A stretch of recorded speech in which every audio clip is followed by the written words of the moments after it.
Thanks. Back to the Premier, Speaker. Premier, you say you oppose the BDS movement, but the problem is you oppose the bill, and you opposed a solution to how combat the growing anti-Semitism in our province and across campuses. A young man named Daniel Shakar appeared at the press conference hosted by the member for Eglinton Lawrence, Mr. Cole, and I, and she said, because of the vocal opposition to BDS, my name was featured on a white supremacist website that has accused Jews of being members of a reptilian race. I cannot wear a Star of David on campus lest I be harassed. I cannot identify myself as an Israeli without being called a murderer.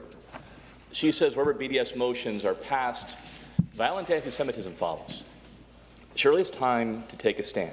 None of us would ever countenance signing a contract with a business that refuses to do business with somebody because it's owned by a woman or a Muslim or any other faith, but somehow we hide behind free speech because the business is owned by Jews or by Israelis.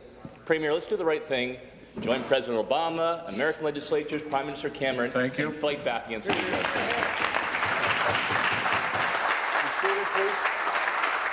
Be seated, please.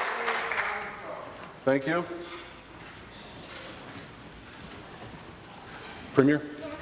Here's my suggestion, and I made the statement in Israel because I feel very strongly about, as I said, any movement or any initiative that would support anti-Semitism, would support Islamophobia, would support racism, Mr. Speaker. I feel very, very strongly about any movement of that sort. So my suggestion is to this House is let's figure out if we can craft a motion that is not divisive, that is actually unifying in motion in nature, Mr. Speaker, that actually is not flawed and chooses to divide people. Let's see if we can work together. And I made this commitment when I was on the mission, Mr. Speaker, that we would work with the opposition parties, that we would try to come up with a motion that would pass this legislature, that would reflect the inclusiveness of all of the members of this legislature, Mr. Speaker. I suggest that we try to do that within the coming weeks. Thank you.